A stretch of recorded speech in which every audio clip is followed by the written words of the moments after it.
Kukatpally assembly incharge బండి Ramesh Malkajgiri parliament నియోజకవర్గ అభ్యర్థి పట్నం సునీత మహేందర్ రెడ్డి మూసాపేటలో ఏర్పాటు చేసిన Congress party corner meeting road షోలో ముఖ్యమంత్రి రేవంత్ రెడ్డి పాల్గొన్నారు. ఈ సందర్భంగా ముఖ్యమంత్రి మాట్లాడుతూ మోడీ గడిచిన 10 ఏళ్లలో రాష్ట్రానికి చేసింది ఏమీ లేదని ధ్వజమెత్తారు. కేంద్ర ప్రభుత్వం చెప్పిన ఐటీ కారిడార్, ఉక్కు ఫ్యాక్టరీ, మెట్రో రైలు ఏమీ ఇవ్వలేదని మండిపడ్డారు.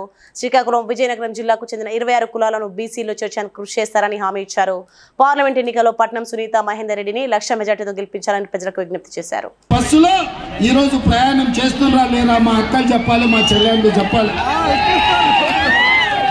అమ్మగారింటికి అత్తగారింటికే కాదు, కీసరలో పోయి ఆడ శివుడిని దర్శించుకోవాలన్నా యాదగిరిగుట్ట లక్ష్మీ నరసింహస్వామిని దర్శించుకోవాలని నేను అడుగుతున్నా. కుకట్పల్లి నియోజకవర్గ ఓటర్లకు, మహాశయులకు అందరికీ నేను విజ్ఞప్తి చేస్తున్నా. ఇవాళ ఈ రాష్ట్రానికి మీరు ఆశీర్వదించిన, పోయిన పార్లమెంట్ ఎన్నికల్లో మీరు గెలిపించిన రేవంత్ అన్ననే ఈ రోజు తెలంగాణ రాష్ట్రానికి ముఖ్యమంత్రి ఉన్నారు. ఉద్యోగం చేసుకోవాలన్నా మీ రక్తాన్ని చెమటగా మార్చి మీ భుజాలు కాయలు కాసే విధంగా ఈ 3 రంగుల జెండాను మోసిండ్రు కాబట్టి కాంగ్రెస్ పార్టీ అధికారంలోకి వచ్చింది.